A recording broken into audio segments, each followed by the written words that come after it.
شروع اللہ کے 99 بابرکت ناموں کے ساتھ، جن کے ساتھ زمین اور آسمان کی کوئی شے بھی نقصان نہیں پہنچا سکتی، اور وہی سب سے بہتر سننے اور جاننے والا ہے۔ اپنی اوقات صرف اتنی ہے، کیا کہیں بات صرف اتنی ہے، کل بھی ٹکڑوں پہ ان کے پڑتے تھے، اب بھی ٹکڑوں کے ان کے پلتے ہیں۔ وہ سمجھتے ہیں بولیاں سب کی، وہی بھرتے ہیں جھولیاں سب کی۔ آؤ بازار مصطفیٰ کو چلیں، کھوٹے سکے جہاں پہ چلتے ہیں۔ اور اسی بازار مصطفیٰ کا ذکر کرنے کے لیے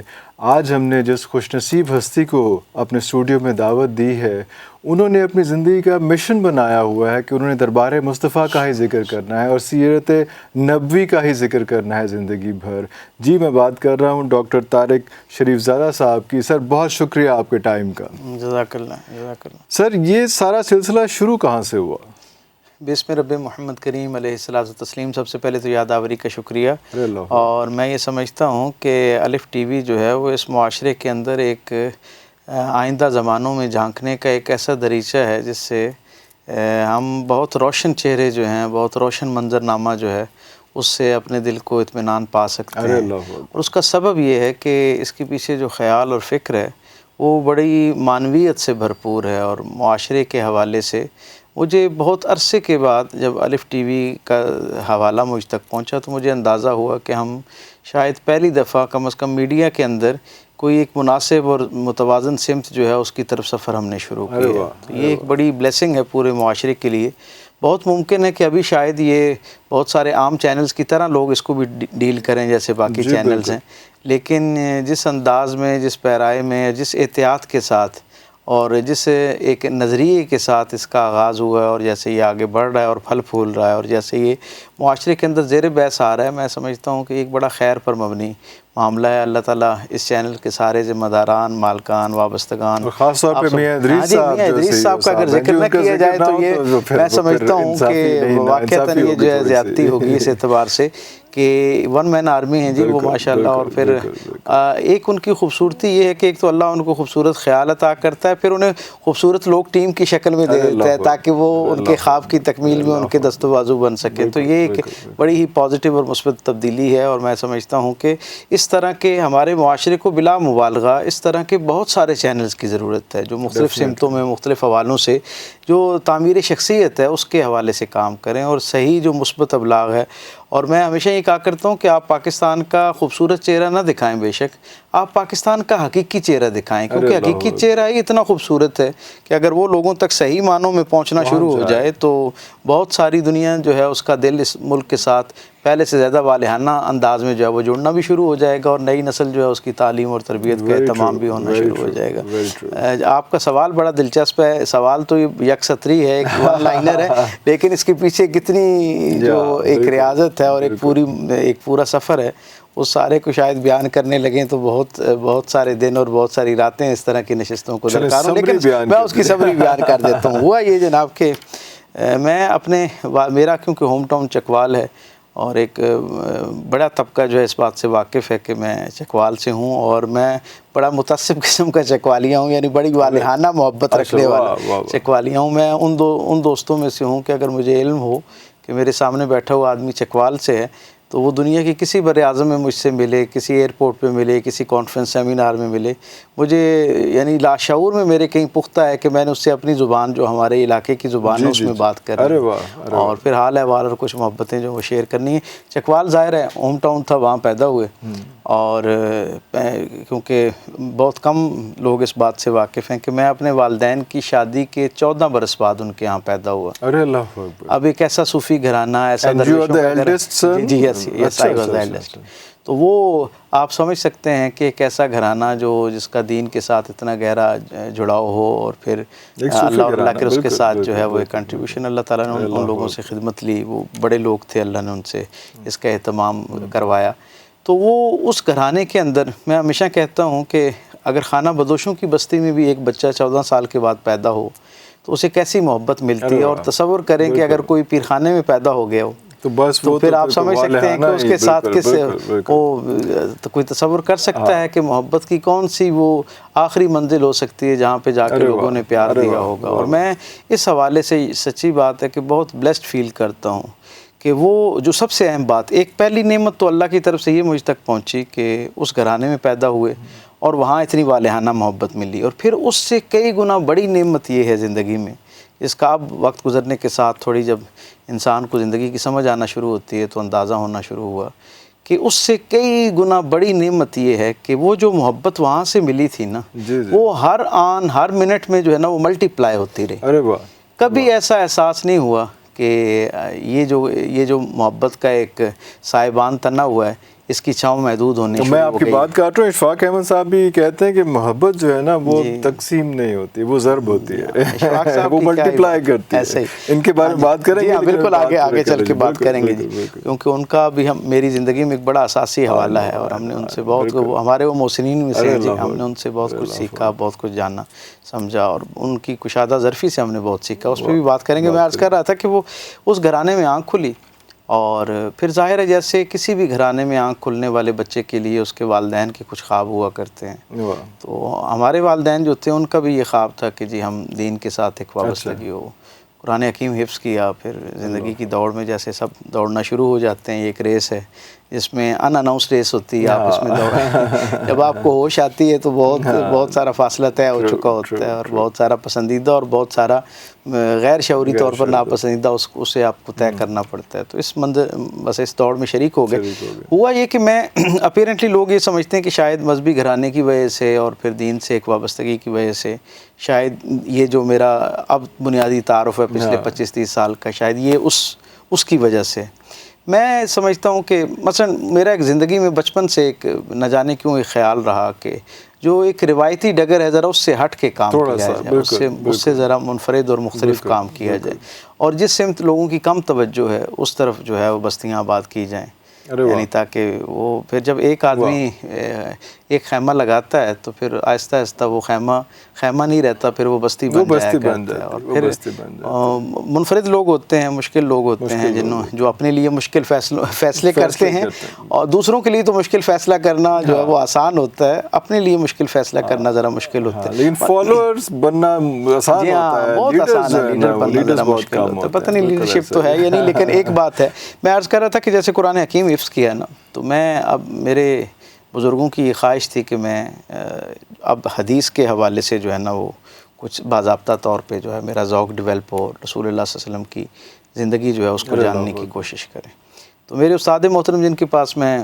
حدیث کو یعنی گویا پڑھنے کے لیے اور سمجھنے کے لیے جاتا، تو ایک دن انہوں نے بڑی عجیب بات کہی، انہوں نے کہا کہ یہ جو اسلامی تاریخ کے اندر مختلف بڑے لوگوں کے ساتھ نام میں حافظ لکھا ہوتا ہے نا، تو انہوں نے سب سے پوچھا کہ کیا آپ کو اندازہ ہے کہ ان کے نام کے ساتھ حافظ کیوں لکھا ہوتا ہے، جیسے حافظ حجر اسقلانی ہیں، جیسے حافظ شیرازی ہیں، جیسے حافظ ابن کثیر ہیں۔ تو ہم نے فوراً ایک لمحے کا توقف کیے اور سوچے بغیر ان سے کہا کہ جی حافظ سے مراد یہ کہ وہ ہماری طرح قرآن پاک کے حافظ تھے، تو انہوں نے مسکرا کے کہا کہ نہیں ایسا نہیں ہے، اس زمانے میں تو تقریباً ہر دوسرا آدمی یا کم و بیش ہر گھر کے اندر ایک آدھ حافظ موجود تھا، تو پھر اتنے سارے حفاظ میں ان چند لوگوں کے نام کے ساتھ ہی حافظ لکھا ہوا آتا ہے، باقی لوگوں کے نام کے ساتھ حافظ نہیں لکھا ہوتا، تو what is the reason behind it? تو میں نے جب تجسس پیدا ہوتا ہے فطری طور پہ، تو انہوں نے بتایا کہ اصل میں جن لوگوں کے نام کے ساتھ حافظ لکھا ہوتا ہے نا، یہ قرآن حکیم کے حافظ تو ہوتے ہی ہیں، لیکن حقیقت میں یہ کسی ایک مجلد باضابطہ جو حدیث کی کتاب ہے اس کے حافظ ہوا کرتے ہیں۔ ارے اچھا، جو اس حافظ الحدیث کو بنیادی طور پہ تاریخ کے اندر حافظ کے نام سے یاد کیا جاتا ہے۔ قرآن حکیم کا حفظ یقیناً اپنی جگہ ایک بہت عظیم المرتبت شرف ہے، لیکن یہ کیونکہ اس زمانے میں بہت کثرت سے اور الحمدللہ اب بھی ایک بڑی تعداد جو ہے نا اس کے ساتھ پائی جاتی، انہوں نے کہا کہ جی وہ اچھا، اب یہ وہ زمانہ تھا جب شروع میں قرآن پاک حفظ کا مکمل کیا تھا، اور ہر طرف سے جو ہے وہ حافظ صاحب کہہ کے لوگ پکارتے تھے، تو بڑا اچھا لگتا تھا۔ اچھا، لیکن ٹاسک بڑھ گیا، نہیں پھر پتہ چلا کہ بھائی حافظ تو وہ ہوتا ہے اصل میں جو حدیث کا حافظ آگے چل کے، بالکل۔ تو پھر وہ منیر نیازی نے کہا نا کہ میں ایک دریا کے پار اترا تو میں نے دیکھا، تو وہ نیا دریا جو تھا اس کا ایک سامنا تھا، سو پھر مشکل فیصلوں کا وہ مزاج جو تھا اس نے فیصلہ یہ کروایا کہ بھائی اب اس کو حفظ کرنا شروع کرنا چاہیے، تو پھر بخاری شریف کے ساتھ نسبت ہو گئی۔ جب میں نے بخاری شریف کو حفظ کرنا شروع کیا، اچھا ہوتا یہ کہ قرآن حکیم کا یہ اعجاز ہے کہ اسے اگر آپ لفظی طور پہ آپ اس کو نہیں بھی سمجھ پا رہے تو قرآن خود اتنا کلام کامل ہے اور اتنا معجزہ نما ہے کہ اس کے اندر کہ جتنی جیسے آپ اس کو پڑھتے جاتے ہیں وہ آپ کے قلب میں جگہ پاتا جاتا ہے، آپ کے حافظے کا حصہ بنتا جاتا ہے، اور یہ ظاہری طور پہ بڑا مشکل لگتا ہے، لیکن میں اسے کہا کرتا ہوں کہ بڑا آسان ہے ان معنوں میں کہ اگر یہ آسان نہ ہوتا تو پھر دنیا میں اتنے کروڑوں لوگ جو ہیں وہ حفاظ نہ ہوتے، اور دوسرا یہ کہ اگر یہ مشکل ہوتا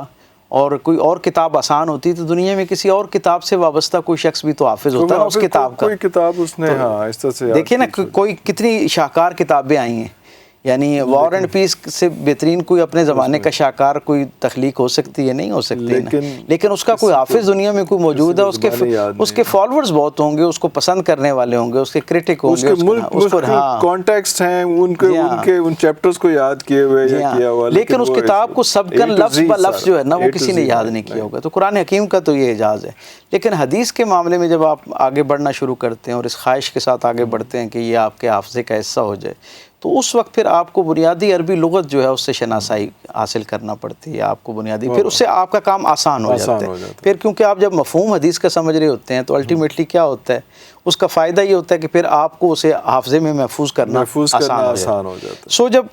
ترجمے کے ساتھ اس کو گویا سادہ زبان میں کہوں کہ سمجھنا شروع کیا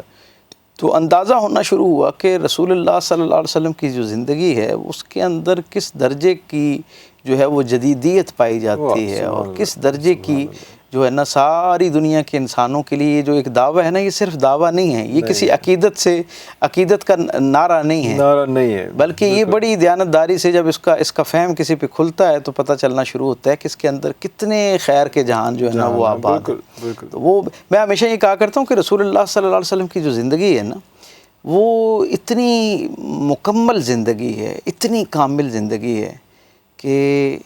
آپ تصور کیجئے کہ اس زندگی کے ایک جز کا نام قرآن ہے۔ ارے واہ، اس پوری زندگی کا ٹوٹیلٹی میں امیج کریٹ کریں اپنے ذہن میں، اس کے ایک جز کا نام قرآن ہے۔ جیسے کائنات کے سارے غیر متعصب لوگ کلام کامل کہتے ہیں کہ اس سے بہتر، اس سے مکمل، اس سے جامع بات نہیں ہو سکتی۔ جس رسول کی زندگی کے ایک جز کا نام قرآن ہوگا، ٹوٹیلٹی میں وہ زندگی اپنے اندر کتنی کاملیت، کتنی پرفیکشن رکھتی ہوگی۔ ہمارا المیہ یہ ہے، میں جو ایک سیرت کے طالب علم کے طور پہ سمجھا کہ ہم نے اپنے رسول کی زندگی کو ویسا ایکسپلور ہی نہیں کیا، ہم اس طرح اس کو پہچان ہی نہیں سکے اس رسول کو۔ ہمیں بس ایک اعتقادی بنیاد پر عقیدے کے ساتھ ہمیں ایک وابستگی دے دی گئی، اور محبت میں بھی ہمارے ہاں عقیدت کا عنصر بہت زیادہ غالب ہے، جس کی یقیناً ضرورت بھی ہے، اہمیت بھی ہے، اور اس کے ہونے سے انکار بھی نہیں کیا جا سکتا، اس کی وہ تو ایک اساس ہے۔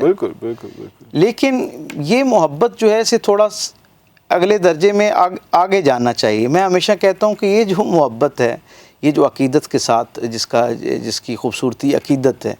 یہ تو 5-7 برس کی عمر میں ہی الحمدللہ ہمارے خانوادے سے، ہمارے گھرانے سے ہم تک پہنچ جاتی ہے۔ تو اس محبت میں جمود کیوں آ جاتا ہے، اس میں آگے ہم سفر کیوں نہیں کر پاتے؟ بالکل صحیح۔ یعنی میں دنیا بھر میں رسول اللہ صلی اللہ علیہ وسلم کا کلمہ گو امتی ہونے کی حیثیت سے اگر میں واقعی ان کا امبیسڈر ہوں، ان کا سفیر ہوں، ہم سب اگر رسول اللہ صلی اللہ علیہ وسلم کے ساتھ جن کے دل ان کی محبت میں مہکتے ہیں، اگر ہم سب حضور کے پیامبر ہیں، یعنی ان کی بات کو آگے پہنچانے والے ہیں، تو صرف حضور کے ساتھ محبت تک کا رشتہ قائم کر لینا کافی ہے، یا اس زندگی کے اندر موجود وہ جو لافانی خیر کا خزانہ موجود ہے اس کو کیسے، اور وہ کیوں نہیں ایکسپلور ہو پاتا، اور کیوں ایسے ہو رہا ہے کہ پہلی ربیع الاول سے 12 ربیع الاول تک جو ہے بہت ہیپننگ ہوتی ہے اور بہت نور برستا ہے اور ہر طرف نعتیں ہوتی ہیں اور لائٹیں جلتی ہیں اور سارا کچھ ہوتا ہے، اور اس کے بعد جو 13 ربیع الاول کے بعد دوبارہ وہی بازار گرم ہوتے ہیں اور وہی رشوتیں اور وہی ناانصافیاں اور وہی ملاوٹیں اور وہ سارا کچھ، یہ ہم سب کو سوچنے، اور میں سمجھتا ہوں ربیع الاول کا سب سے بنیادی پیغام ہی یہ ہے، ہر دفعہ آنے والا ربیع الاول جو ہے نا وہ آپ کے لیے، میرے لیے، ہم سب کے لیے ایک جھنجھوڑنے کا ذریعہ ہونا چاہیے، اور ہمیں یہ دیکھنا چاہیے کہ پچھلے 1 برس میں ہم نے اپنے رسول کی طرف وہ جو عقیدت کا اساسی رشتہ تھا وہ تو قائم ہو گیا الحمدللہ، لیکن اس سے اگلے درجے میں پچھلے 1 برس میں، پچھلے ربیع الاول سے لے کے جب پچھلے سال 13 ربیع الاول تھی، اس سے لے کے آج 1 ربیع الاول تک کا لگ بھگ 1 سال کا سفر ہے، اس 1 سال کے سفر میں میں نے اپنے رسول کو کتنا جانا، کتنا مانا اور پھر اس کو کتنا اپنی زندگی میں شامل کیا، پر اگلے سال اس سے اگلے سٹیج پہ واپس نہ چلے جاؤ نا پھر دوبارہ دیکھیں نا، یہ اگر ہر دفعہ آپ نے یکم ربیع الاول کو صفر سے شروع کرنا ہے تو پھر تو یہ منزل بہت دور ہو جائے گی۔ اور سچی بات یہ ہے کہ ہم اس کا سبب شاید یہ ہے کہ ہم نے رسول اللہ صلی اللہ علیہ وسلم کے ساتھ اپنا جو ایک تعلق ہے نا اسے جز وقتی کر لی ہے، حالانکہ یہ کل وقتی رشتہ ضرورت کے تحت یہ ہم جیسے ہمیں ایک ضرورتوں کو پورا کرنے والے خدا کے ساتھ متعارف کروایا گیا۔ یہ بڑی دکھ سے میں یہ بات کہتا ہوں، بس سچی بات یہ ہے، اور یہ شاید اس لیے کڑوی بھی ہے کیونکہ یہ ہم سب کا مرض ہے، اس لیے ہم سب کو جب کہیں پھوڑے پہ ہاتھ پڑتا ہے تو چاہے جتنی احتیاط سے ہاتھ ہو، بہرحال ایک تکلیف تو ہو رہی ہوتی۔ یہ مجھ سمیت ہم سب کا مسئلہ ہے کہ ہمیں ایک ضرورتیں پوری کرنے والے خدا کے تصور کے ساتھ اپنے رب کے ساتھ جوڑا گیا ہے، حالانکہ اللہ کے ساتھ اللہ کے ساتھ نہیں جوڑا گیا، رب کے ساتھ رب تو پھر بس المیہ یہ ہے کہ کتنی بڑی تعداد میں اتنے لوگ جو ہیں وہ دنیا سے اللہ کے ساتھ وہ رشتہ قائم کیے بغیر چلے جاتے ہیں، جو جس کا تقاضا یہ رشتہ کرتا ہے، جس قربت کا تقاضا اس رشتے کے اندر موجود ہے نا، ہم اس طرف تو سفر کر ہی نہیں پاتے۔ ہم یہ سمجھتے ہیں کہ اسے ایک الہ مان لیا جائے تو بس بہت کافی ہے۔ یقیناً الہ ماننا تو ایک بہت بنیاد ہے نا اس رشتے کی، لیکن بندے اور معبود کے درمیان جو رشتہ ہے وہ تو اس سے بہت آگے کی دنیاؤں کا تقاضا کرتا ہے۔ اس میں تو وہ اپنے آپ کو، یہ جو لا ہے نا، لا الہ والا جو تصور ہے، وہ اس میں ہم تو ابھی لا کی منزل پہ ہی نہیں پہنچے۔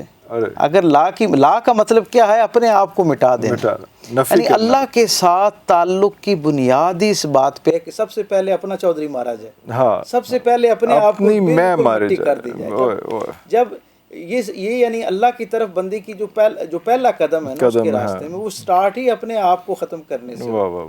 اچھا سر، آپ سے جو بڑی اہم بات کرنی ہے نا، میں نے وہ آپ سے یہ بات کرنی ہے اور بریک کے بعد بات کرنی ہے کہ آپ جو ہے ایک صوفی گھرانے سے آپ کا تعلق ہے۔ ایک تو یہ پتہ کروں گا کہ صوفی ایکچولی ڈیفائن کیسے کیا جاتا ہے، اور آپ کا اٹائر، آپ کا اٹھنا بیٹھنا چلنا پھرنا اور آپ کی جو ڈریسنگ سینس ہے وہ صوفی والی سائڈ کیوں نہیں ہے، اس میں آپ کو بات کروں گا، لیکن ایک چھوٹی سی بریک، اس کے بعد ہم دوبارہ حاضر ہوتے ہیں۔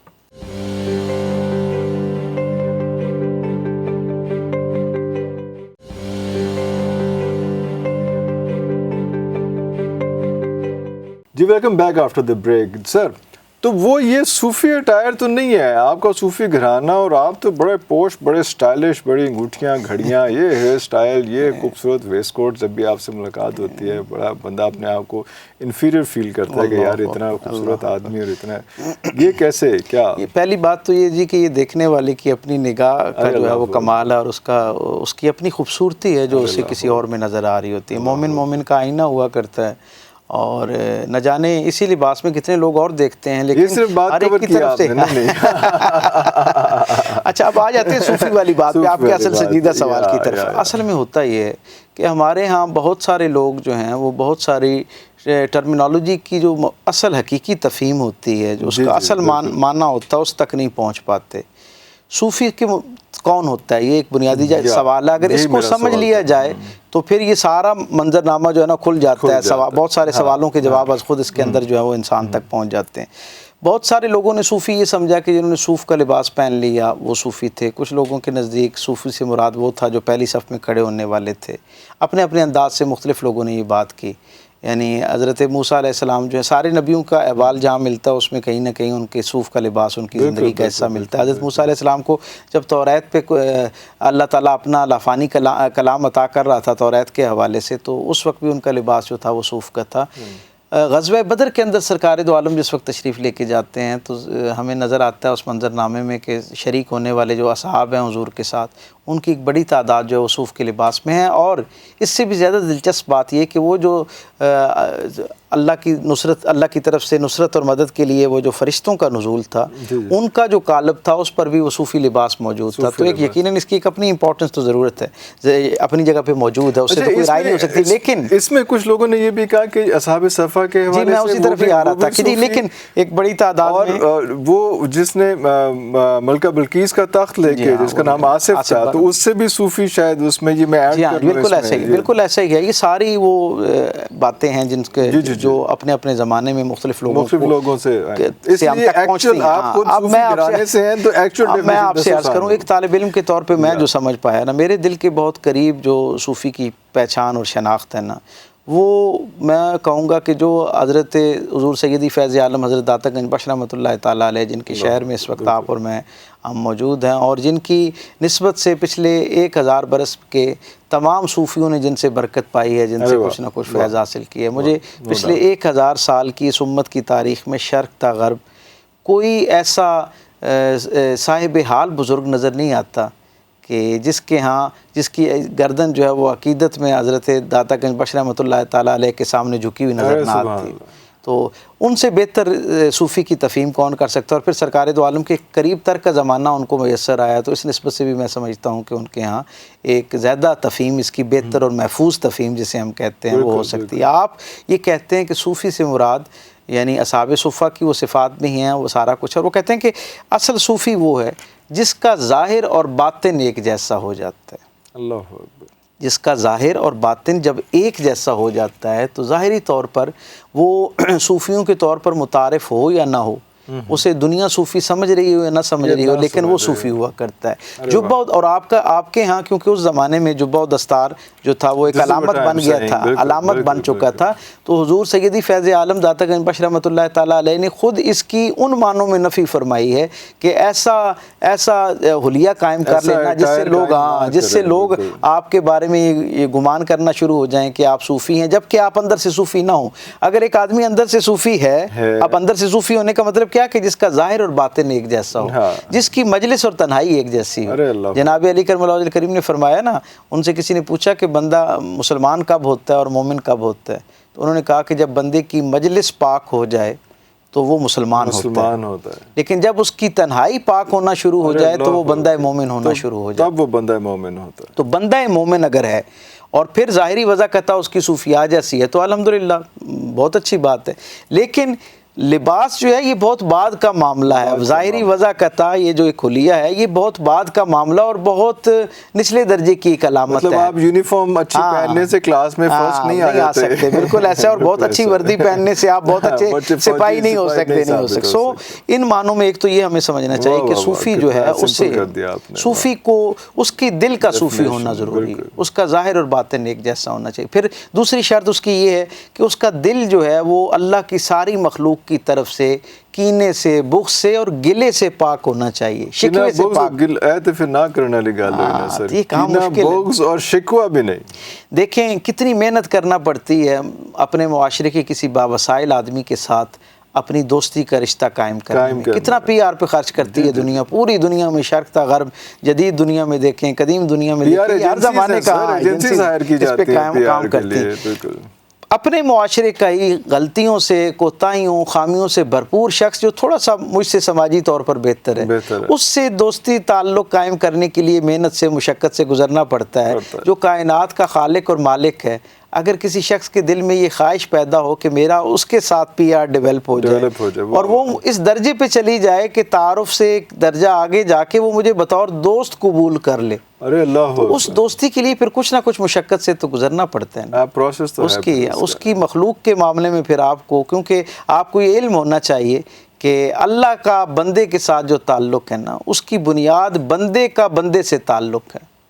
بندہ جب تک بندے کے ساتھ اپنا معاملہ ٹھیک نہیں کرتا نا، اللہ کے ساتھ اس کا معاملہ ٹھیک ہو ہی نہیں سکتا. اللہ نے طے کر رکھا ہے کہ میرے ساتھ ہی جو دوستی کا تعلق ہے نا، اس کے لیے آنے کی بنیادی شرط ہی یہ ہے کہ باقی بندوں کے ساتھ اپنا معاملہ، اپنا تصفیہ کر کے مجھ تک پہنچو. جو مخلوق کے ساتھ اپنا معاملہ درست کر کے آتا ہے نا، پھر اللہ اس کو 2 قدم آگے بڑھ کے اسے قبول کرنا شروع کرتا ہے. جب کوئی شخص اس منزل پہ پہنچتا ہے کہ اس کا دل جو ہے وہ اللہ کی ساری مخلوق کی طرف سے شکوے سے خالی ہو جاتا ہے، تو پھر وہ منزل آتی ہے جب سرکار دو عالم کی حدیث کے مفہوم کی روشنی میں وہ اللہ اس کے ہاتھ بن جاتا ہے جن سے وہ کام کرتا ہے، اللہ اس کی آنکھیں بن جاتا ہے جس سے وہ اللہ کے نور بصیرت سے دیکھنا شروع کرتا ہے، اللہ اس کی سماعتیں بن جاتا ہے جن سے اس تک خیر پہنچتا ہے، اس کے قدم بن جاتا ہے جن سے وہ چلتا ہے، وہ اللہ کی طرف ایک قدم بڑھتا ہے، اللہ اس کی طرف اپنی شان کے لائق وہ چل کے جاتا ہے، اللہ کی طرف سے دوڑ کے اس تک جو ہے اس کی رحمت پہنچتی. تو یہ اتنی عظیم و شان عزت جو ہے نا اس کو پانے کی کوئی قیمت تو ہوگی نا. اس کی قیمت سادہ سی ہے, بندے کے ساتھ آپ کا تعلق درست ہونا چاہیے. اور یہ میں ایک طالب علم کے طور پہ اب سمجھاؤں, ہم بھی جب بہت جدید دنیا سے پڑھنا لکھنا شروع کیا نا تو ہمیں بھی یوں لگتا تھا کہ یہ بندہ خود بھی تو اپنی مشق کر کے سیلف گرومنگ کر سکتا ہے. بھائی اکیلا بیٹھ کے بندہ یوگا کر سکتا ہے, جسمانی مشق کر سکتا ہے, تو روحانی مشق کیوں نہیں کر سکتا. لیکن عمر کے اس حصے میں آ کے اب مجھے یہ آہستہ آہستہ سمجھ آنا شروع ہوئی کہ یہ جو بندے کا بندے سے تصفیہ ہے نا, یہ اللہ کی طرف سفر جو ہے, یہ اکیلا بھی اگر کوئی شروع کر دے تو سفر تو شروع ہو جاتا ہے, لیکن اس سفر میں بہت سارا خطر موجود ہے, اس کے اندر بہت ساری پیچیدگیاں موجود ہیں. اگر آپ اس کے لیے کوئی ایسا مینٹور چاہیے جو آپ کو آپ کے لیے اس راستے کو, اس سفر کو آسان کر دیں. مجھ سے اکثر لوگ پوچھتے ہیں جی یہ جو صوفیاء کے سلسلے میں مرشد پہ اتنی کیوں زور دیا جاتا ہے, فوکس کیوں کیا جاتا ہے. یہ پتہ ہے اس کا سبب کیا ہے؟ مرشد کا سب سے بنیادی کام یہ ہے کہ سب سے پہلے وہ آپ کے مزاج کو دیکھے. اچھا, آپ کے مزاج کے اندر جو کمی ہے نا اس پر اس کی نظر ہو, اور اس کے اعتبار سے وہ آپ کو پرسکرائب کرے. اس کی پرسکرپشن جو ہے وہ آپ کے مزاج کے اندر موجود ہو, جو کمزوریاں ہیں وہ بھی, اور جو اس کے روشن پہلو ہیں ان کو بھی ذہن میں رکھتے ہوئے پھر وہ فیصلہ کرے کہ اس کو خدا تک پہنچنے میں کون سا اس کا نجی عمل ایسا ہے, ذاتی عمل ایسا ہے جو اس کے اور اس کے رب کے درمیان ایک کثافت کا ذریعہ بن رہا ہے, ایک رکاوٹ کا ذریعہ بن رہا ہے. پھر دوسرا صوفی کا, مرشد کا, مینٹور کا جو سب سے بڑا کام ہے, ذمہ داری ہے, وہ یہ ہے کہ وہ آپ کا وقت بچاتا ہے. وہ آپ کو ادھر ادھر بھٹکنے نہیں دیتا. وہ خود ہٹ اینڈ ٹرائل پہ نہیں جاتے, وہ آپ کے مزاج پہ, وہ یہ نہیں کرتا کہ آپ کے سامنے 15 آپشن رکھ دے اور آپ کو کہے کہ جی ان میں سے کسی پہلے ایک کو ٹرائی کرو, پھر دوسرے کو, تیسرے کو, اور پھر 15ویں پہ جو ہے نا جا کے تمہیں کوئی نہ کوئی ایک راستہ مل جائے گا. مرشد, اور وہ کیوں اس کا ایک ہی بتایا ہوا نسخہ تیر بہدف کیوں ہوتا ہے؟ اس کا سبب یہ ہوتا ہے کہ وہ آپ کے انر اور آپ کے جو ارد گرد آباد دنیا ہے ان دونوں میں جو آپ کا کردار ہے, جو آپ کی حیثیت ہے, جو آپ کا مزاج ہے, جو آپ کا شغف ہے, جو آپ کا ذوق ہے, اس کو دیکھتے ہوئے وہ آپ کے لیے فیصلہ کرتا ہے. مثلا میں ایک بہت چھوٹی سی, بہت ذاتی سی بات ہے لیکن یہ سمجھنے کے لیے بہت ضروری ہوگی. میں جب اپنے مرشد کریم سے میری ملاقات ہوئی تو مجھے کسی مہربان ہاتھ نے ان تک پہنچایا, تو وہ حضور داتا صاحب پہ تھے, موجود تھے. تو ظہر کی نماز کے بعد ہمارے ہاں ہم نے بزرگوں کو یہ دیکھا تھا کہ وہ ظہر اور عصر کے درمیان اپنے احباب کو وظائف دیا کرتے تھے کہ جی آپ یہ پڑھنا شروع کریں, یہ ورد شروع کریں. پچھلا سبق سنتے تھے, پھر روحانی طور پہ دیکھتے تھے, پھر جو اس میں کمی کوتاہی ہوتی وہ بیان کرتے. تو میرے ذہن میں یہی ایک تصور قائم تھا. عمر بہت ناپختہ تھی, ابھی لڑکپن تھا. تو میں ان کے پاس پہنچا اور میں نے انہیں کہا کہ ظہر کی نماز کے بعد میں نے دیکھا ان کے پاس حلقہ ہے, 8-10 لوگ بیٹھے ہوئے ہیں. تو میں نے ان سے کہا کہ حضور مجھے جو ہے نا کوئی وظیفہ دیں تاکہ میری روحانی بالغی ہو, میں سفر شروع کر سکوں. تھوڑی دیر خاموش رہے کچھ لوگوں کو, اور انہوں نے جو ہے نا وظائف دی. اور جب میری باری آئی نا تو انہوں نے اپنے خادم کو بلایا اور کہا کہ وہ جو فلاں جگہ پہ طہارت خانے ہیں وہاں پہ حضرت کو لے جاؤ. میری طرف مسکراتے ہوئے اشارہ کیا اور کہا کہ اس میں جو پہلے 3 طہارت خانے ہیں ان کی صفائی کا انتظام ان کے ذمہ لگا دیا جائے. اب تصور کریں ایک صوفیاء کے پس منظر سے آنے والا آدمی جس کے ہاتھ پاؤں لوگ چوم رہے ہیں, اس کے لیے تو یہ ایک بڑی عجیب سی بات تھی. تو میں بہت دیر لگی, مجھے کئی گھنٹے لگے اس بات کو سمجھنے میں کہ یعنی وظیفہ ہمارے نزدیک تو وہ تھا. تو انہوں نے مسکرا کے کہا کہ تمہارے لیے یہ وظیفہ ہے. اس کی وجہ یہ ہے کہ کسی کی روح کی بالغی کے لیے, اس کی روح کی طہارت کے لیے انہوں بندہ بنان لے, جو جس پروسیس سے گزارنا ہے اس کے لیے وظیفہ ضروری ہے. تمہارے لیے وہ شاید پہلے سے اس کا ایک مزاج تمہارے اندر موجود ہے, وہ چل رہا ہے. لیکن یہ جو اندر ایک چودھری بیٹھ رہے ہیں نا, اس کو ختم کریں. ایٹیچیوڈ جو ہے, ایٹیچیوڈ جو آ رہا ہے اس کو ڈیل کرنے کے لیے اس مشق سے گزرنا جو ہے وہ ضروری ہے. اور جب اس مشق سے انہوں نے گزارا تو مجھے اندازہ ہوا, یعنی یہ ایک عجیب خوبصورت راز ہے, میں آپ سے شیئر کروں کہ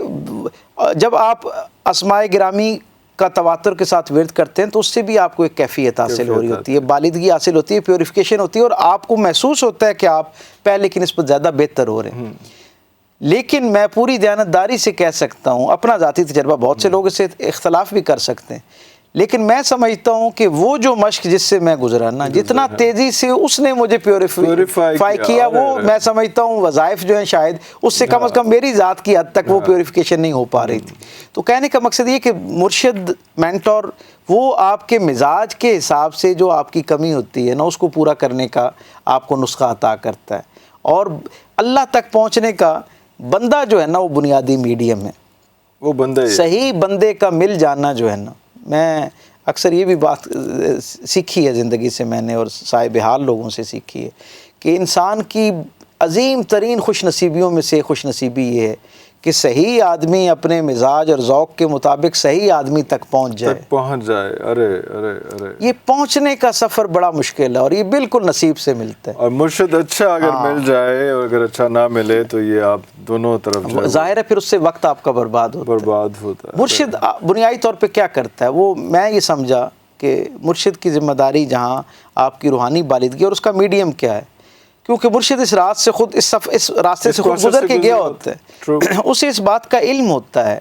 کہ اللہ تک پہنچنے کا سب سے محفوظ آسان راستہ یہ ہے کہ اللہ کی مخلوق کے ساتھ معاملات درست کر لیے جائیں۔ ہر وہ شخص جو بندے کی نسبت اور ذیل میں کسی قضیے کے ساتھ، کسی مقدمے کے ساتھ، کسی کی دل آزاری کر کے اللہ کی بارگاہ میں پہنچا ہے نا، اس کا اللہ کے ساتھ تعلق مثبت انداز میں قائم ہو ہی نہیں سکتا۔ وہ جو دوستی کا درجہ ہے نا، عبد اور معبود کا، خالق اور مخلوق کا، وہ تو ایک تعلق ہے ہی ہے، وہ تو جو اسے نہیں بھی مانتا اس کے ساتھ بھی اس کا تعلق ہے۔ لیکن اگر دوستی کی خواہش ہے نا، تو پھر اس کی مخلوق کے ساتھ دوستی کرنا پڑتی ہے۔ جب مخلوق کے ساتھ دوستی میں پختہ ہو جاتے ہیں نا، پھر اللہ کے ساتھ آپ کی دوستی کا سفر شروع ہوتا ہے۔ یہ ممکن ہی نہیں ہے کہ میرے پڑوس میں بیٹھا ہوا شخص جو ہے نا وہ خالی پیٹ ہو، یا اسے ٹینشن ہو کہ صبح کیا ہونا ہے، اور میری زندگی کا جو صبح کا مرحلہ ہے وہ میں نے کیسے عبور کرنا ہے، کیسے میں نے کل شام کیسے ہونی ہے، کل شام میں کس حالت میں ہوں، کیسے ہوں گا، وہ اس اضطراب کے ساتھ دیوار کی اوٹ میں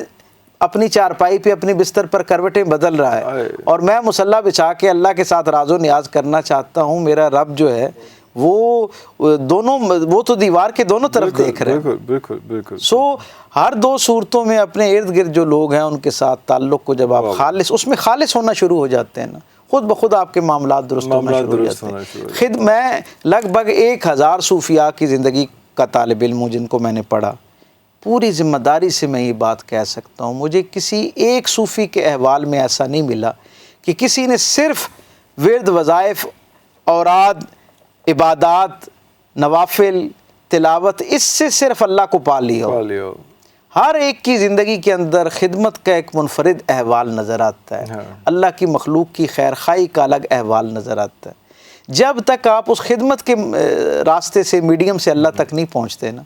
آپ کی اللہ کے ساتھ یعنی دوستی والا تعلق جو ہے نا وہ قائم نہیں ہو سکتا ہے۔ وہ بڑی معروف بات ہے نا، کسی ایک بزرگ نے کہا کہ ایک نوجوان کو خواہش ہوئی کہ ہم نے بہت اللہ والوں کو سن رکھا ہے، تو یہ کیا معاملہ ہے کہ ہمیں اللہ والے ملتے نہیں ہیں؟ تو کسی نے کہا کہ فلاں بستی میں ایک بزرگ ہے، ان کی بڑی شہرت ہے اللہ والے کے طور پہ، تو ان کے پاس پہنچو۔ وہ اللہ والے کو ملنے کے لیے چلا گیا، دیکھا کہ خستہ سا گھر ہے، اس کے اندر بیٹھے ہیں اور کچھ لوگ ان کے ارد گرد ہیں۔ کھانا شروع ہوتا ہے، یہ نوجوان جاتا ہے، اسے خاص توجہ دے کے وہ بزرگ اپنے پاس بٹھاتے ہیں اور نوالے توڑ کے اس کو کھلانا شروع کر دیتے ہیں۔ تھوڑی دیر کے بعد پتہ چلتا ہے کہ ان کے گھر کے ساتھ والا گھر جو ہے نا وہ خانہ خدا ہے، یعنی مسجد ہے۔ ارے اللہ اکبر۔ اذان کا وقت ہوتا ہے، اذان بلند ہوتی ہے، تو وہ کھانا کھلاتے رہتے ہیں اس کو۔ تھوڑی دیر میں ایک ایک کر کے لوگ اٹھتے ہیں، وضو کر کے مسجد میں داخل ہونا کھانا جاری رہتا ہے، وہ بزرگ اپنے ہاتھ سے بڑے اطمینان کے ساتھ کھلائے جا رہے ہیں۔ اور تھوڑی دیر کے بعد جب اقامت کی آواز آنا شروع ہوتی ہے تو وہ نوجوان جو میری طرح بھی دین کا بہت تازہ طالب علم تھا، اس نے ان کے ہاتھ کو جھٹکا اور انہیں کہا کہ میں تو آپ کے پاس ایک اللہ والا سمجھ کے آیا تھا، بالکل آپ کے پڑوس سے آپ کو جو اقامت کی آواز ہے وہ یہ احساس نہیں دلا رہی کہ وہ ادھر فرض جو ہے وہ رخصت ہو رہا جا رہا ہے، جماعت کھڑی ہو رہی، اور آپ مجھے ایک اجنبی کو کھانا کھلائے جا رہے ہیں، تو آپ کو اس فرض کے خود بھی بیٹھے ہوئے ہیں، یہ کیا معاملہ ہے؟ اللہ اکبر۔ اس صوفی نے کمال بات کہی، اس نے کہا بات یہ ہے، مجھے اندازہ ہے کہ وہ فرض جو ہے وہ رخصت ہو رہا ہے، اس کی نعمت سے، اس کی سعادت سے میں محروم ہو رہا ہوں، لیکن سچی بات یہ ہے کہ وہ عبادت ہے، یہ خدمت ہے، اور انہوں نے کہا کہ عبادت کی قضا جو ہے وہ ادا کی جا سکتی ہے، خدمت کی قضا دوبارہ ادا نہیں کی جا سکتی۔ ارے اللہ اکبر، کہا وہ تو دوبارہ بھی نماز پڑھی جا سکتی ہے، قضا کر کے اسے لوٹایا بھی جا سکتا ہے۔ اگر تم اس وقت یہاں سے اٹھ کے چلے گئے تو یہ جو خدمت کا عظیم و شان، خالی پیٹ یہاں سے اٹھ کے چلے گئے تو اس عبادت، یہ جو خدمت ہے، اس عبادت کی قضا تو کوئی موجود ہی نہیں ہے، اس کی کمپنسیشن نہیں ہے۔ اس لیے جو ہے جب آپ اس مفہوم کو سمجھنا شروع ہو جاتے ہیں نا تو پھر آپ کے لیے اللہ کی طرف سفر آسان ہو جاتا ہے، اور یہ یقیناً آپ خود نہیں سیکھ سکتے، کیونکہ عقل جو ہے نا، یہ اللہ کی طرف جو سفر کی سرزمین ہے نا، یہ اتنی مقدس سرزمین ہے کہ اس کے اوپر عقل کا جوتا پہن کے سفر نہیں کیا جا سکتا۔ یہ جوڑے جو ہیں، یہ جوتے یہاں اتار کے جانا پڑتے ہیں پوری وارفتگی کے ساتھ۔ ایک چھوٹی سی بریک لینی ہے یہاں، پھر اس کے بعد پوچھنا ہے تو پھر ولی اللہ کا کیا کانسیپٹ ہے، اللہ کے ولی، اور کیا وہ بھی ایگزسٹ کرتے ہیں، آپ کو ارد گرد ملتے ہیں۔ ایک چھوٹی سی بریک لیتے ہیں ناظرین، اس کے بعد یہ بہت اہم نقطہ اٹھاتے ہیں۔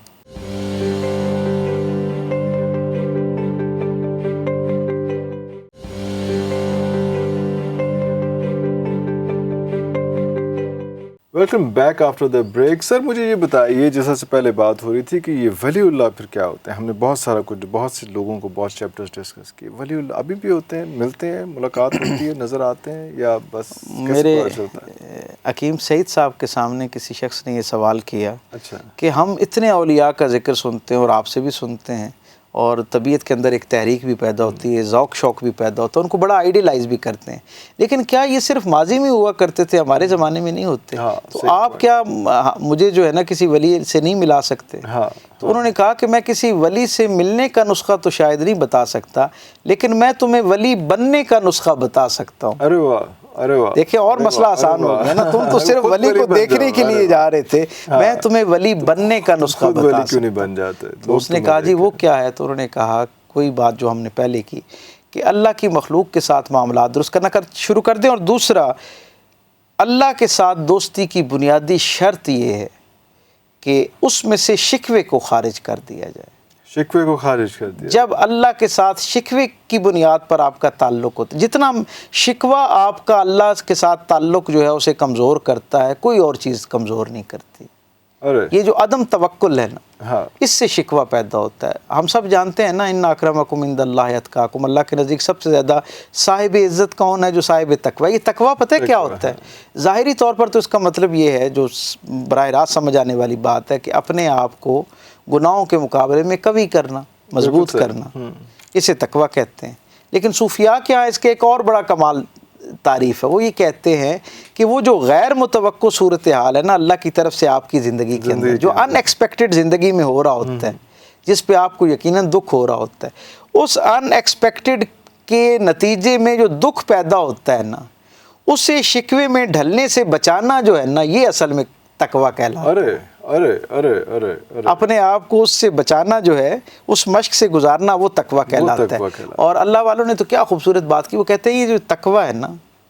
اصل میں توکل جو ہوتا ہے نا، یہی تقوی ہوا کرتا ہے۔ یہی تقوی، یہ جو توکل ہے، یہ جو بھروسہ کرنا ہے، اصل میں یہی تقوی ہوا کرتا ہے۔ اور جو اس سے اگلی منزل کے لوگ ہیں، وہ تو پھر اس سے بھی آگے کی نفیس اور لطیف احتیاط طلب بات کرتے ہیں۔ وہ کہتے ہیں یہ جو جیسے توکل حقیقت میں تقوی ہوا کرتا ہے نا،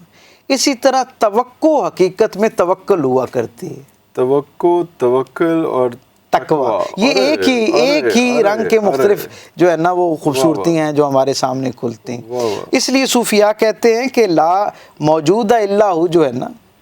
لا معبود الا ہو، تو بہت بنیادی درجہ ہے۔ کلمہ پڑھنے کے بعد دین میں گویا شامل ہونے والی بات ہے، داخل اس دائرہ رحمت کے اندر داخل ہونے کی بیسک کوالیفیکیشن یہ ہے کہ لا معبود الا ہو۔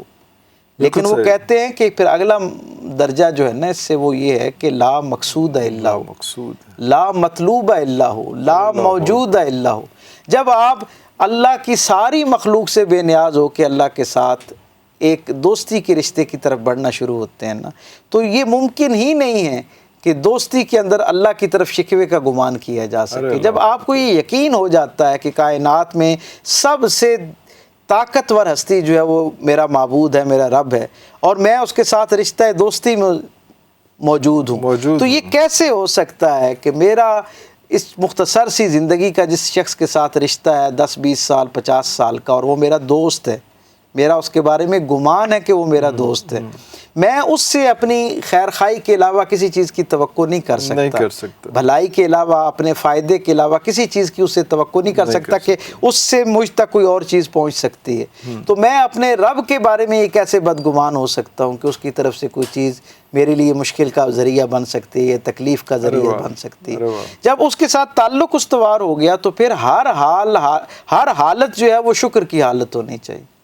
اور اللہ والے بتاتے ہیں نا کہ صوفی وہ ہوتا ہے جہاں صاحب ایمان آدمی، عام درجے کا صاحب ایمان جو ہوتا ہے،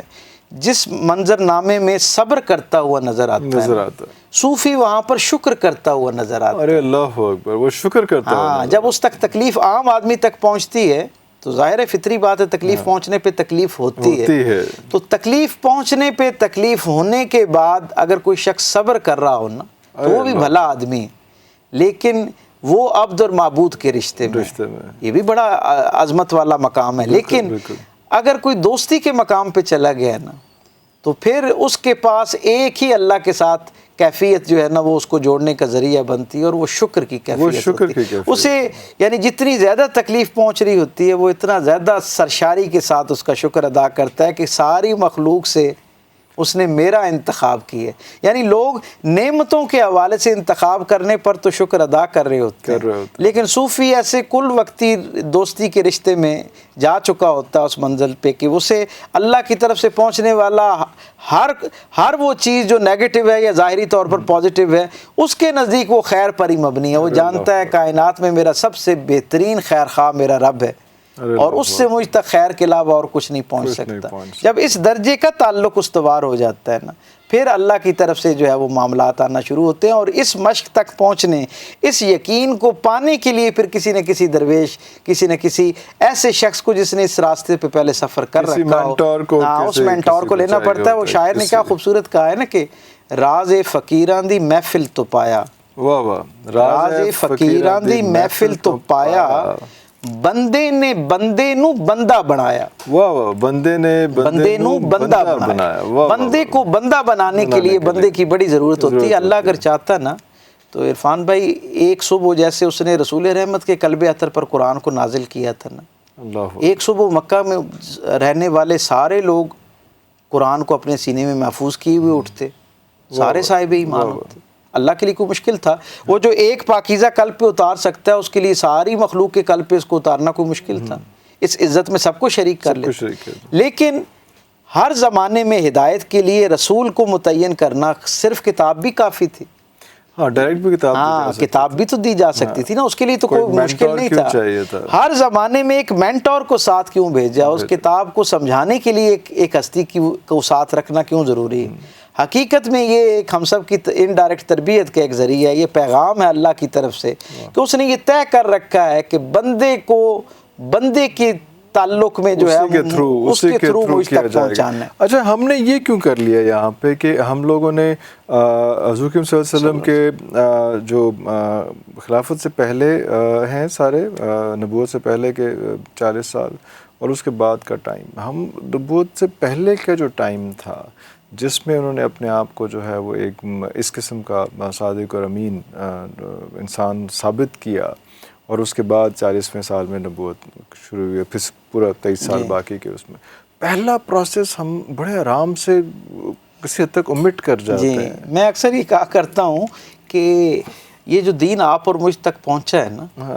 یہ حضور کی 23 برس کی محنت کا نتیجہ نہیں ہے، یہ 63 برس کی محنت کا نتیجہ ہے. وہ 10-12 پہلے کے واقعے، 20 واقعے، میں نے آپ کو عرض کیا نا کہ اس امت نے اپنے رسول سے والہانہ محبت کی، اس میں تو کوئی دو رائے نہیں. اور مجھے اس پہ بڑا مان اور فخر ہے کہ میں اس قافلے کا، اس قبیلے کا فرد ہوں، یعنی امت محمدیہ کا، کہ جس نے اپنے رسول سے ایسی والہانہ محبت کی ہے کہ دنیا بھر میں کسی شخصیت کے ساتھ لوگوں نے ایسی والہانہ محبت نہیں کی. لیکن المیہ یہ ہے سچی بات جس کا اعتراف کیا جانا چاہیے، اور ماہ میلاد کے ان متبرک ساعتوں میں تو میں سمجھتا ہوں زیادہ درد دل کے ساتھ اس کو سوچنا چاہیے اور اس پر کام کرنا چاہیے کہ جس والہانہ انداز میں اس امت نے اپنے رسول کے نام پر مرنا سیکھا ہے نا، ارے اللہ، اگر اس انداز میں اس جذبے کے ساتھ اس امت نے حضور کے پیغام پر جینا سیکھ لیا ہوتا تو شاید اس وقت ساری دنیا جو ہے وہ اس آغوش رحمت کا حصہ ہوتی. ارے اللہ، اور اس دنیا کے اندر یہ جتنے اجتماعی بکھیڑے ہیں، انفرادی بکھیڑے ہیں، خانگی بکھیڑے ہیں، یہ ساری الجھنیں اب تک سلجھ چکی ہوتی ہیں. ہمارا المیہ یہ ہے کہ ہم نے محبت کے اس ابتدائی درجے کو ہی منزل سمجھ لی ہے. جناب علی کرم اللہ وجہ الکریم فرماتے ہیں کہ یہ جو محبت ہوتی ہے نا، انسانی تاریخ میں انسانوں کی طرف سے کیے جانے والے جو چند کھوکھلے ترین دعوے ہیں نا، ان میں سے ایک دعویٰ محبت ہوتا ہے. تو کسی نے پوچھا پھر ہمیں کیسے اندازہ ہو کہ کون آدمی اپنے دعوے میں سچا ہے؟ تو انہوں نے کیا خوبصورت نسخہ عطا کیا. جناب علی کرم اللہ وجہ الکریم فرماتے ہیں کہ یہ ہو نہیں سکتا کہ کوئی شخص کسی سے محبت میں مبتلا ہو اور اس کی نسبت سے وہ باادب نہ ہو. ارے واہ، ارے واہ. آپ نے فرمایا جو محبت بڑھتی جاتی ہے نا، اتنا ادب بڑھتا جاتا ہے، ادب بڑھتا جاتا ہے، ادب اور احتیاط جو ہے وہ بڑھنا شروع ہو جاتی ہے. اور پھر آپ نے فرمایا کہ یہ جو ادب ہے نا، یہ بھی اس راستے کا پڑاؤ ہے، اسے منزل نہ سمجھ لیا جائے. کہا رسول اللہ صلی اللہ علیہ وسلم کے ساتھ محبت کا جو سفر ہے، اس کا آغاز اعلان اور دعوے سے ہوتا ہے، اس کی پرکھ جو ہے، اس کا پڑاؤ جو ہے وہ ادب ہے، لیکن اس کی منزل جو ہے وہ اطاعت ہے. وہ اطاعت ہے. جب تک اطاعت کا رنگ آپ کی زندگی میں شامل نہیں ہوتا، آپ کی محبت یقیناً اللہ کے ہاں قبول تو ہو رہی ہوتی ہے، لیکن وہ ایک ناقص حالت میں قبول ہو رہی ہوتی ہے. اس کامل حالت جو اللہ کا مقصود ہے نا، اس درجے پہ شاید قبول نہیں ہو پا رہی ہوتی ہے. ہم سب کا یہ المیہ ہے کہ ہم محبت کے اظہار میں تو بہت الحمدللہ بہت جسے کہتے ہیں نا اعلانیہ اس میں نظر آتے ہیں، لیکن جب عمل کی باری آتی ہے، یعنی ہم سب، میں سمجھتا ہوں اس امت کے اندر پیدا ہونے والا بچہ جس کی عمر 5 سال ہے نا، دنیا کے 6 آباد بر اعظموں میں اس امت کے وابستگان میں کوئی 5 سال کا بچہ بھی ایسا ہے جسے یہ نہ پتہ ہو کہ مکے کی اس وادی میں لوگ رسول اللہ صلی اللہ علیہ وسلم کو ان کے اسم ذاتی یعنی لفظ محمد سے کم جانتے تھے اور صادق اور امین سے زیادہ جانتے تھے. سوال یہ ہے کہ وہ رسول جس پر میرے ماں باپ، عزت، آبرو، تشخص سب کچھ قربان ہے، جس کے لیے میں سب قربان کرنے کو تیار ہوں، اپنے لیے سعادت، کامیابی کا آخری معیار سمجھتا ہوں، وہ رسول جو اپنے معاشرے کا سب سے سچا آدمی تھا، انسانی تاریخ کے سب سے سچے رسول کا ماننے والا، اپنے معاملات میں اتنا جھوٹا کیسے ہو سکتا ہے؟ کتنا تکلیف دہ سوال ہے. لیکن جب تک اپنے آپ کو اس سوال کے سامنے کھڑا کر کے اس کا جواب تلاش نہیں کریں گے، رسول اللہ صلی اللہ علیہ وسلم کے ساتھ محبت کا حقیقی حق جو ہے وہ ادا نہیں کیا جا سکتا. آپ یہ دیکھیں، وہ رسول جو کائنات کا سب سے امانت دار، دیانت دار شخصیت کے طور پر پہچانی اور مانی جاتی ہے، بدترین مخالف جو ہیں وہ بھی ان کے بارے میں یہی کہنے پہ مجبور ہیں کہ اس انسانی تاریخ کے بدترین معاشرے کا سب سے بہترین فرد تھا میرا اور آپ کا رسول، سب سے بہترین امانت دار تھا. اس رسول کا جس کا از اول تاخر تشخص، تعارف، حوالہ ہی دیانت داری تھی، اس رسول کا ماننے والا اپنے معاملات میں اتنا بددیانت کیسے ہو سکتا ہے؟ اللہ، وہ رسول، میں اپنے رسول کا منظرنامہ، اس کا ایک احوال نہ آپ کے اور آپ کے سامعین کے ساتھ اس منظرنامے میں شریک کروں. چشم تصور سے دیکھیں نا کہ حضور 13 برس ریاضت کرتے ہیں مدینے میں اعلان نبوت کے، مکے میں اعلان نبوت کے بعد. نہ خود نہ اپنے اصحاب میں سے کسی کو یہ اجازت دیتے ہیں کہ وہ کسی بھی معاملے میں رجسٹ کریں، کسی زیادتی کا جواب دیں. میں اکثر کہا کرتا ہوں کہ اگر حضور پر اور حضور کے اصحاب پر یہ تکلیف کے پہاڑ توڑنے والے عرب تھے اور جنگجو تھے اور بڑے بہادر تھے، تو ان میں سب سے بہترین بہادر، شجاع جو ہے وہ تو خود سرکار دو عالم صلی اللہ علیہ وسلم کی ذات تھی. بالکل بالکل. تو کچھ نہ کچھ تو رجسٹ کرنا چاہیے تھا نا. لیکن میرے کریم آقا نے ایک اسوہ سکھایا کہ کس انداز میں اللہ کی مخلوق جو ہے اس کے لیے گنجائش پیدا کرنی ہے، ان کے لیے ایک آسانی کا دروازہ جو ہے وہ کھولنا ہے. 13 برس کی اس مسلسل مشقت کے بعد مکے کی سرزمین جو ہے اس کو خون آلود ہونے سے بچانے کے لیے میرے آقا کریم صلی اللہ علیہ وسلم مدینے کی طرف ہجرت کرتے ہیں. وہ دشمن، ان کی جو ایک لڑائی ہے اور ایک جنگ ہے اور ایک جو مخالفت ہے، اس کی آگ ٹھنڈی نہیں ہوتی. وہ مکے سے اٹھتے ہیں اور مدینے پہ حملہ آور ہو جاتے ہیں. بدر میں اللہ ان کے دانت کھٹے کرتا ہے، احد کا وقت آ جاتا ہے، کتنا عظیم نقصان دیکھ کر جاتے ہیں. کہ مدینے کا کوئی گھر ایسا نہیں ہے جہاں کسی نہ کسی شہید کے حوالے سے آنکھیں اشکبار نہیں ہیں. خود سرکار دو عالم کے دندان مقدس جو ہیں وہ شہید ہوتے ہیں. آپ کو اس سے آگے کے منظرنامے تک لے جانا مقصود ہے. 3 یا ایک روایت کے مطابق صرف 6 مہینے کے بعد مکے میں قحط پڑ جاتا ہے. اور جس قبیلے کے ساتھ ان کی ٹریڈ ہے نا، جہاں پر اجناس جن سے وہ خریدتے ہیں، اللہ کی کرنی دیکھیں، اللہ کیسے اپنے رسول کی عزت افزائی فرماتا ہے کہ وہ قبیلہ مسلمان ہو جاتا ہے. ارے اور وہ آپ کے پاس آ جاتا ہے اور کہتا ہے وہ جو آپ کے بدترین دشمن ہیں نا، جنہوں نے آپ کو اتنی اذیت دی، تکلیف دی،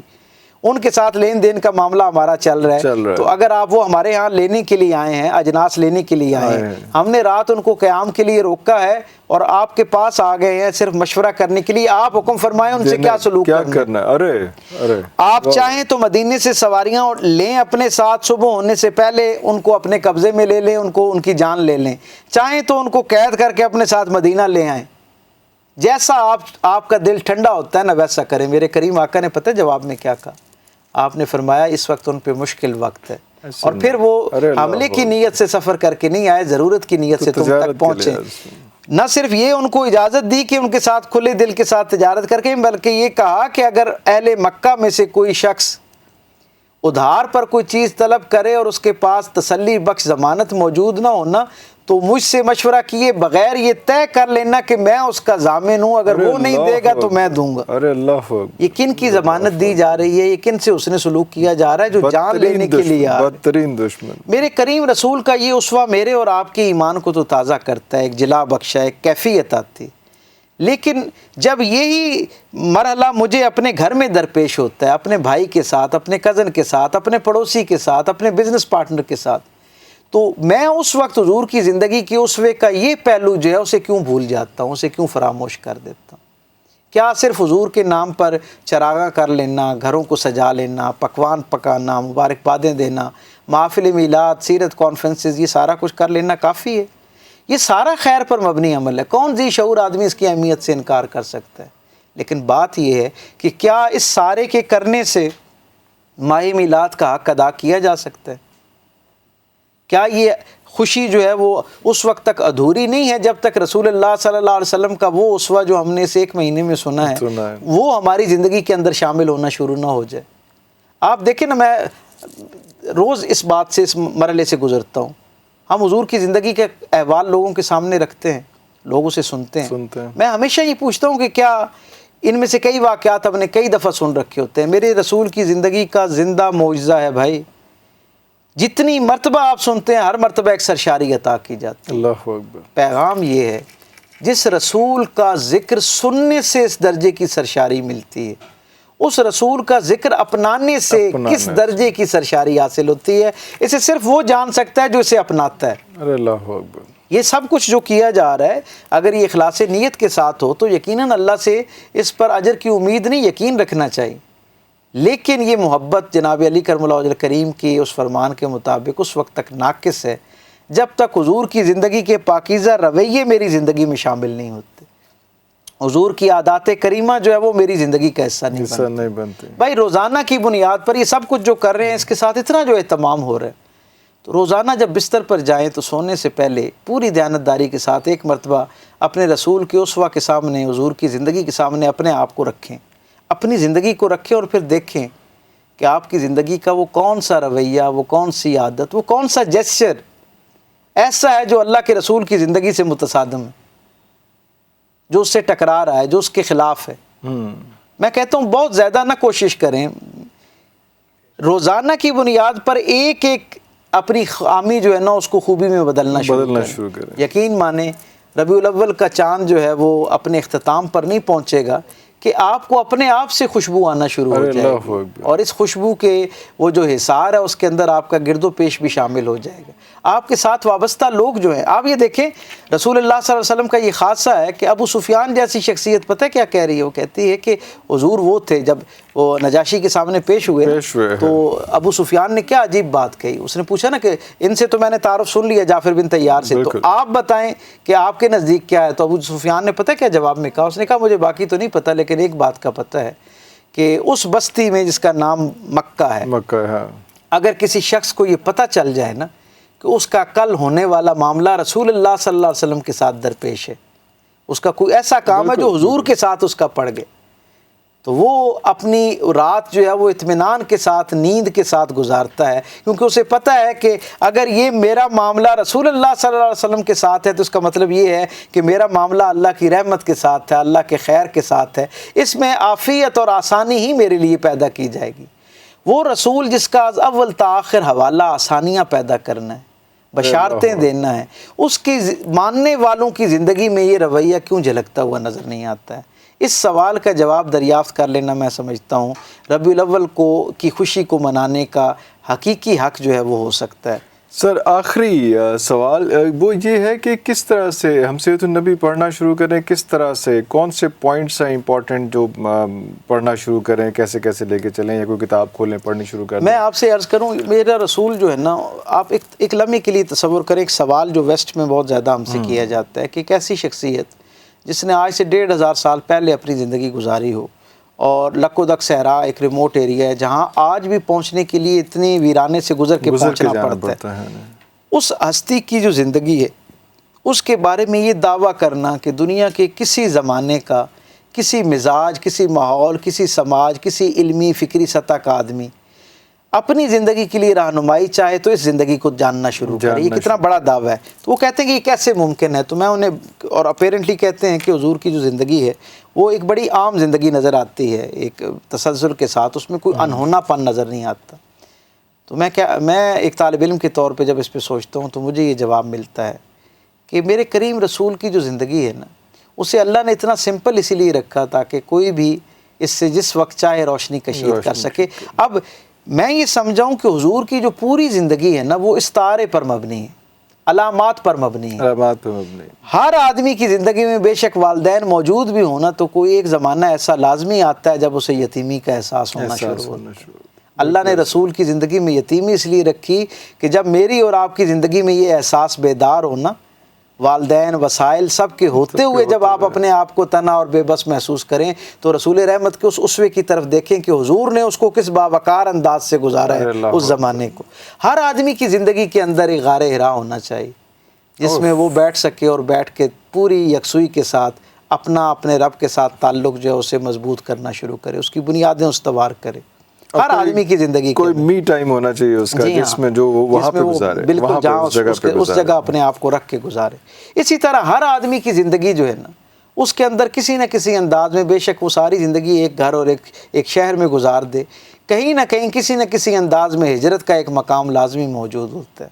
جب اسے جسمانی طور پر یا فکری طور پر ہجرت کرنا پڑتی ہے،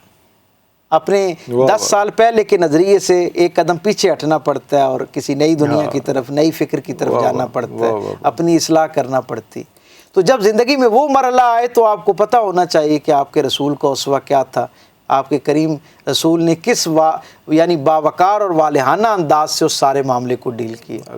ہر آدمی کی زندگی میں بدر کا ایک مرحلہ آیا کرتا ہے جب سارے اسباب، عقل کے سارے پیمانے یہ بتا رہے ہوتے ہیں کہ شکست یقینی ہے، لیکن استقلال اور اللہ پہ یقین کے ساتھ بندہ جب میدان عمل میں کھڑا ہوتا ہے تو اس کے لیے فرشتوں کی نصرت آنا شروع ہو جاتی ہے۔ ہر آدمی کی زندگی میں ایسا ہوتا ہے۔ ہر آدمی کی زندگی کے اندر کہیں نہ کہیں احد کا وہ منظرنامہ آتا ہے جب بظاہر کامیابی 100% آ چکی ہوتی ہے اور ایک دم بڑا نقصان سامنے آ جاتا ہے۔ جب اس مرحلے سے کوئی شخص گزرے، میرے رسول کی زندگی اس کی روشنی کے لیے، اس کی ہدایت کے لیے، اس کی ذہن سازی کے لیے حضور کی زندگی کا وہ منظرنامہ موجود ہوتا ہے۔ پھر ہر آدمی کی زندگی میں ایک صلح حدیبیہ آتی ہے جب سارے قرائن آپ کے ساتھ، سارے لوگ موجود، یہ آپ کو مشورہ دے رہے ہوتے ہیں کہ بھائی یہاں سے پلٹنا کیوں ضروری ہے، یہاں سے ہم کیوں کوئٹ کریں، ہم کیوں پہل کریں، ہم کیوں صلح کے لیے پہلے ہاتھ بڑھائیں۔ لیکن یقین مانیں انسانی تاریخ اس بات پر گواہ ہے کہ جس آدمی کا رویہ صلح حدیبیہ کے اس منظر نامے پہ رسول اللہ صلی اللہ علیہ وسلم کے رویے سے کشید ہوا وہ ہوتا ہے نا، اللہ اس کی زندگی کے اندر فتح مکہ کی عزت لازمی رکھتا ہے۔ اللہ اکبر، یہ ہو ہی نہیں سکتا جو میرے کریم رسول کے اسوے کی پیروی میں پورے اخلاص کے ساتھ صرف اللہ کو راضی کرنے کے لیے صلح کا ہاتھ بڑھے اور اس ہاتھ کو تھام لے، اللہ اس کی زندگی کے اندر فتح مکہ جیسی عزت نہ شامل کرے، یہ ہو ہی نہیں سکتا۔ اور پھر جس آدمی کو یہ عزت مل جائے نا کہ وہ سارا کچھ لوٹا دیا جائے اور کئی گنا کر کے لوٹا دیا جائے، عزت میں، وسائل میں، اسباب میں، اس منظر نامے میں پھر اسے یہ پتہ ہونا چاہیے کہ جب سب کچھ واپس پلٹا دیا جائے تو اس نے کس باوقار انداز سے اپنے مخالفین کو قبول کرنا ہے، ان کی عزتوں کو کیسے بحال کرنا ہے۔ تو یہ رسول کی پوری زندگی جو ہے نا وہ اپنے اندر ہر استعارے کے اندر ایک الگ روشنی رکھتی ہے، ایک الگ جہان رکھتی ہے۔ تو لوگ پوچھتے ہیں کہ جی ہم اس زندگی کو جاننا کیسے شروع کریں اور جاننا ضروری کیوں ہے؟ تو میں تو یہ سمجھا ہوں کہ جاننا اس لیے ضروری ہے کہ جب کسی زندگی کو بندہ جاننا شروع کر دیتا ہے نا تو اس کو ماننا آسان ہو جاتا ہے، اور جب ماننا آسان ہو جاتا ہے تو پھر اپنانا آسان ہو جایا کرتا ہے۔ تو اس زندگی کو اصل مقصود یہ ہے کہ اسے اپنایا جائے۔ پھر دوسری بات عموماً سوال کیا جاتا ہے کہ جی ہم حضور کی زندگی کو کہاں سے پڑھنا شروع کریں؟ خاص طور پہ ویسٹ میں جب ہم یوتھ سے انٹریکٹ کرتے ہیں تو ان کی طرف سے یہ سوال بہت آتا ہے۔ تو میں انہیں یہ کہا کرتا ہوں کہ آپ دنیا میں جس متعصب ترین آدمی نے بھی حضور کی زندگی پہ قلم اٹھایا ہے نا، آپ اس کا لکھا ہوا اسوہ جو ہے اسے پڑھنا شروع کر دیں، اس سیرت کو پڑھنا شروع کر دیں۔ یہ ہو ہی نہیں سکتا کہ آپ 8، 10، 12 صفحے پڑھنے کے بعد اس کی تحریر میں سارے تعصب کے باوجود میرے رسول کی زندگی کا کوئی نہ کوئی ایسا چمکتا ستارہ نہ ہو جو آپ کو اپنی طرف متوجہ نہ کرے۔ یہ دیکھیں ہدایت جو ہے نا وہ اللہ کا انعام خاص ہے، وہ تو جسے چاہتا ہے عطا کرتا ہے۔ نہ دینے پہ آئے نا، دینے پہ آئے تو صہیب جو ہے وہ روم سے چلتا ہے تو اسے عطا کر دیا جاتا ہے۔ حضرت سلمان فارسی یہ فارس سے گئے ہیں، ایران سے گئے، لیکن کم لوگوں کے علم ہے کہ یہ گوادر سے اگر ایران میں داخل ہوں نا، اس سمت سے اگر ہم داخل ہوں تو بہت پہلا جو ابتدائی قصبہ آتا ہے نا، آپ یہاں کے رہنے والے تھے، اور دنیا کے نقشے کے اوپر موجود 13 ممالک جو آج ہیں نا ان سے گزر کر رسول اللہ تک پہنچے۔ بادشاہوں جیسی زندگی گزارنے والے آدمی کو اس دین کی تڑپ میں آخری رسول کے دیدار کی جو ایک ذوق تھا اس میں 3 مرتبہ غلام بننا پڑا، 3 مرتبہ بکنا پڑا، حضور کی بارگاہ میں پہنچے۔ اب دیکھیں حضور جو ہے وہ فارسی نہیں بولتے، سلمان فارسی کو عربی نہیں آتی، لیکن تڑپ اور ذوق جب دیکھ کر ان کی آنکھوں کے اندر میرے کریم آقا نے، تو حضور نے ان کے قلب پر نگاہ ڈالی اور ان کی دل کی دنیا کو بدل دیے۔ اللہ نے ہدایت طے کر رکھی تھی نا، تو اتنا دور سے جانے والا آدمی جو ہے وہ ہدایت پا گیا، اور جب ہدایت نہیں دینے پہ آتا تو دیوار سے دیوار جڑی ہوئی ابو لہب کی، اور قرآن اس کو کس طرح اس کو کن الفاظ میں اس کا تعارف کروا رہا ہے، اسے یاد کر رہا ہے۔ سو ہدایت کا تو ایک خاص انعام والا معاملہ ہے، لیکن یہ ہو نہیں سکتا کہ آپ حضور کی زندگی کو جاننا شروع کریں اور کچھ وقت کے بعد آپ کو اس زندگی کے ساتھ محبت نہ ہو جائے، آپ کو اس شخصیت کے ساتھ آپ کا دل دھڑکنا نہ شروع ہو جائے، آپ کی طلب جو ہے اس شخصیت کو جاننے کی بڑھنا نہ شروع ہو جائے، اور پھر جب یہ طلب کا دروازہ کھل جاتا ہے تو پھر وہ ہدایت کا دروازہ بھی کھل جاتا ہے۔ ہدایت کا آغاز ہی سرکار دو عالم صلی اللہ علیہ وسلم کے ساتھ جڑنے سے ہے، اور جب کوئی اس سفر پہ حضور کی طرف چلنا شروع ہو جاتا ہے تو خود بخود اللہ کی طرف سے ایسے اسباب پیدا ہونا شروع ہو جاتے ہیں کہ اس سفر خود بخود گھٹنا شروع ہو جاتا ہے چند لمحوں میں، کیونکہ جو رسول اللہ صلی اللہ علیہ وسلم کے دربار تک پہنچ جاتا ہے نا، آپ کے قدمین تک پہنچنا ہی اللہ تک پہنچنا ہے۔ جب آپ وہاں پہنچ جاتے ہیں تو گویا آپ اللہ تک پہنچ جاتے ہیں، تو وہاں تک پہنچنا ہی اصل ٹارگٹ ہے، وہی مقصود ہے، اور اس پہنچنے میں ایک بہت بڑا میڈیم جو ہے وہ حضور کی زندگی کو جاننا ہے۔ جب اس کو جاننا شروع کرتے ہیں تو آٹومیٹیکلی آپ اس زندگی تک پہنچنا شروع ہو جاتے ہیں، اور جب اس زندگی تک پہنچتے ہیں تو آپ اللہ کے عالمگیر خیر تک پہنچنا شروع ہوتے ہیں، اور پھر ایک منزل ایسی آتی ہے کہ پھر آپ براہ راست اللہ تک پہنچ جاتے ہیں۔ اللہ اکبر سر، بہت مزہ آیا، اور دل تو چاہ رہا ہے کہ مزید اس موضوع پہ باتیں کی جائیں، کیونکہ ابھی تو شاید سلسلہ شروع ہوا تھا ابھی اس موضوع کا۔ انشاءاللہ بہت ڈھیر ساری نشستیں آپ کے ساتھ، اس وعدے کے ساتھ کہ آپ نے جب ہم نے آپ سے ریکویسٹ کرنی ہے آپ نے تشریف لانی ہے، اور پھر بہت ڈھیر ساری باتیں اس موضوع پہ کرنی ہے۔ اور ویورز آپ سے بھی ریکویسٹ یہ ہے کہ اس بار ربیع الاول کے بعد آج سے بلکہ ہم لوگ یہ فیصلہ کریں اور اپنے ساتھ یہ وعدہ کریں کہ آج سے ہی ہم سیرت نبی پڑھنا اور اس پہ عمل کرنا بھی شروع کریں گے۔ اگلے پروگرام تک لیے اجازت دیجیے، اللہ حافظ۔